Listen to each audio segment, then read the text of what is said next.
Sampaikan bahwa dugaan fitnah dan tuduhan-tuduhan tersebut itu sangat-sangat kejam.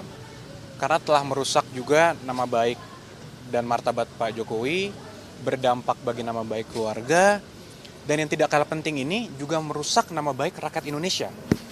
Kenapa saya bilang rakyat Indonesia? Coba Anda bayangkan. Bayangkan kalau seorang presiden yang dipilih langsung oleh rakyat sudah menjabat selama 10 tahun, dituduh seakan-akan memiliki ijazah palsu. Jadi dituduh seakan-akan dari dia pencalonan, kemudian menjadi wali kota, gubernur, hingga presiden, seakan-akan dianggap itu semua menggunakan ijazah palsu. Kalau kata orang, apa kata dunia gitu. Jadi ini kan martabat rakyat Indonesia yang dipertaruhkan, nama baik rakyat Indonesia, nama baik pemerintah Indonesia, dan nama baik bangsa Indonesia juga. Selama ini mungkin Pak Jokowi diam, selama ini khususnya ketika beliau menjabat.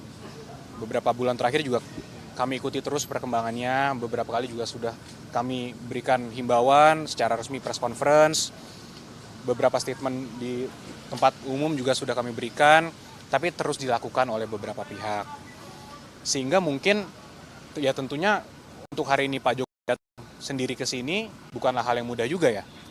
Tentunya sudah melewati pertimbangan yang sangat panjang dan sangat berat, tapi kami melihat dan Pak Jokowi juga melihat bahwa ini harus dilakukan agar semuanya terang benderang, agar kebenaran dapat terlihat, dan agar nama baik Pak Jokowi dan nama baik rakyat Indonesia dapat dipulihkan dan dijaga juga, sehingga hal ini tidak terjadi lagi nih. Pasalnya apa, Mas? Jadi pasal yang kita duga dilakukan itu ada 310, 311 KUHP, ada juga beberapa pasal di Undang-Undang ITE, antara lain 27A, dan juga pasal 32 dan pasal 35 Undang-Undang ITE. Itu semua sudah disampaikan. Jadi terlapornya itu semua nanti dalam lidik. Tapi tentunya dalam semua rangkaian peristiwa, itu kita sudah sampaikan kepada para penyidik, semua barang-barang bukti-bukti yang sudah kita sampaikan, peristiwa-peristiwanya 24 objek. ada 24 video ya, sekitar 24 objek yang kita sudah Pak Jokowi sudah laporkan juga, yaitu juga diduga dilakukan oleh beberapa pihak. Ya mungkin inisialnya kalau boleh saya sampaikan ada RS, kemudian ES, ada juga inisial T, ada inisial K juga.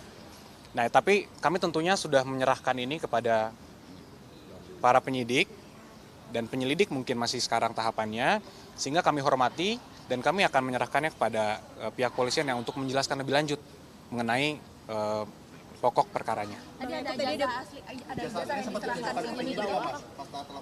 Iya, jadi tadi Pak Jokowi sudah memperlihatkan secara clear ijazah SD, SMP, SMA, hingga ijazah kuliahnya UGM.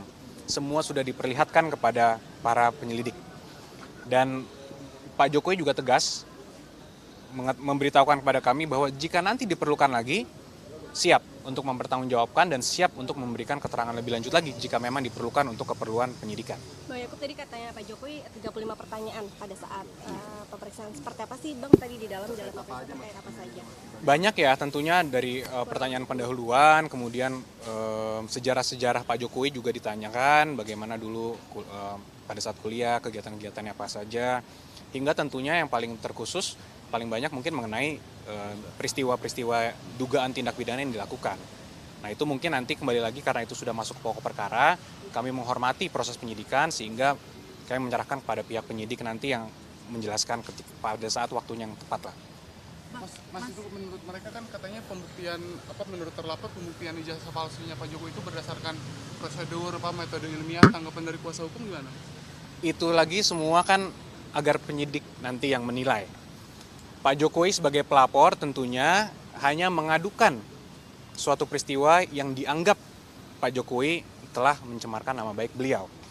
Nanti agar aparat penegak hukum yang menilai. Kalaupun ini nanti sampai ke persidangan, biar majelis hakim yang menilai. Agar semuanya clear. Karena kalau hal ini tidak akan selesai tentunya kalau kita hanya bilang versi saya begini, versi mereka begini, yang mereka analisa juga begini. Nah itu kan juga jadi debat kusir. Kalau kita sudah serahkan ini kepada hukum, kepada jalur yang sudah benar, kami harap juga dan Pak Jokowi juga harap ini semua menjadi terang benderang, semuanya clear. Kalau dari sidang perdata itu kan ada permintaan juga supaya Pak Jokowi hadir. Nah itu akan segera kembali ke Solo untuk ikut perdata itu atau tetap di Jakarta dulu? Mungkin nanti itu bisa dijelaskan lebih lanjut oleh tim yang menangani di Solo mungkin Mbak. Ya, pemeriksaan lanjutan. Nah untuk itu mungkin bisa langsung ditanyakan kepada para penyidik.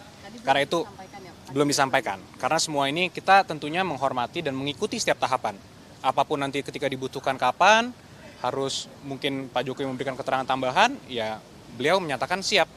Karena itu merupakan konsekuensi hukum dan konsekuensi logis juga kan dari tindakan ini. Jadi kembali lagi saya sampaikan bahwa Pak Jokowi hadir hari ini bukanlah tindakan yang mudah. Melewati pertimbangan yang cukup matang, namun ini diperlukan untuk memperbaiki nama baik rakyat Indonesia. Coba saya tanya, Mas mau nggak kalau dibilang dilihat oleh rakyat masyarakat dunia bahwa punya presiden 10 tahun ijazahnya palsu? Kan tentu tidak. Saya aja nggak rela, apalagi Mas gitu kan. Ya inilah yang harus kita rubah paradigmanya. Sehingga daripada kita memiliki versi kita, mereka mempunyai versi mereka, biar nanti pengadilan lah dan aparat penegak hukum lah yang menentukan. Ada tambahan mungkin? Tadi kan ada penyampaian soal pasal-pasal ya 310 dan lain sebagainya. Boleh dijelaskan itu tentang apa aja supaya publik yang awam juga paham apa aja isi laporan? Silakan. Oke, mungkin ditambahkan pasal 311 itu adalah tindak pidana fitnah dan atau pencemaran nama baik. Sedangkan di pasal 35, 32 dan 27A itu sama juga pencemaran nama baik tapi yang dilakukan dengan rekayasa teknologi. Baik mengurang, menambah, melakukan rekayasa terhadap teknologi dan itu kita jadikan jungto. Demikian. Berarti pencemaran nama baik ya Bang? Ya, utamanya begitu, tapi bagaimana ini dilakukan di Undang-Undang ITE ada pengaturannya di pasal 32 dan 35 di mana kalau dia dilakukan itu dengan cara merekayasa teknologi maka ada pemberatan. Berarti ini laporan diterima di Direktorat Siber ya? Di Krimum, di tangani Krimum. Pencemaran nama baik bukan melalui media elektronik berarti ya? Melalui media elektronik, termasuk di antaranya. Tapi nanti ini semua biar didalami, kami juga tetap menghormati asas praduga tidak bersalah. Biarlah nanti ini didalami secara digital, apakah memang pelakunya yang tadi nama-namanya disebut dalam inisial, atau juga ada pelaku-pelaku lainnya.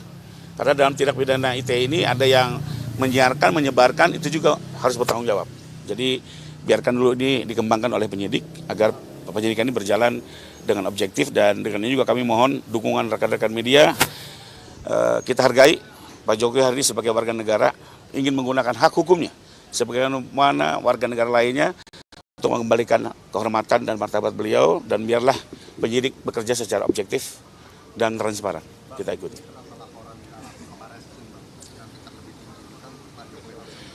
Memang kita dari awal sudah mempelajari mayoritas saksi ya dan mayoritas alamat dari objek-objek ini berada di Jakarta. Jadi tempat di mana mayoritas saksi itulah yang sebaiknya menangani agar pemeriksaan bisa dilakukan secara cepat, sederhana. Berarti ini terlapornya ada 5 orang ya tadi? Dalam lidik tapi dari 24 objek itu memang ada 5 yang kita duga paling tidak ikut terlibat dalam tindak pidana yang kami laporkan. Pak, sebelumnya kan ada juga laporan, makasih. Laporan yang dilakukan ke Radio, apakah itu koordinasi dengan kuasa hukum Pak Jokowi? Oh tidak, kita tidak ada hubungannya dengan yang dilakukan oleh pihak-pihak di luar. Kami hanya menggunakan upaya hukum hari ini di Polda Metro. Bapak boleh izin memperlihatkan LP-nya yang diterima? Tadi dibawa oleh Bapak. Tapi mungkin nanti penyidik bisa menjelaskan. Ya? Mungkin ke penyidik aja. Tadi LP-nya ke bawah Bapak. Ke SPKT. Pak, boleh sekali diulang lagi Pak soal yang inisial tadi 5. Ya Pak, boleh dipertegas lagi Pak.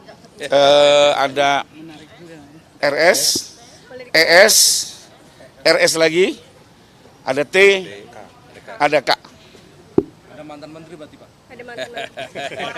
Mari kita ikuti proses hukumnya. Ya. Berarti 5 ya Pak ya? Tentunya kan nanti kalau alat buktinya cukup akan dipanggil oleh Polda, akan ditentukan statusnya dari situ mungkin. Jadi biarlah kita bersabar, hormati proses hukum berjalan objektif berimbang, dan kita sama-sama mengawal ini secara transparan. Cukup ya? Cukup ya. Terima kasih. Makasih loh Terima semuanya. kasih semua. Jadi mantan menteri. Ya.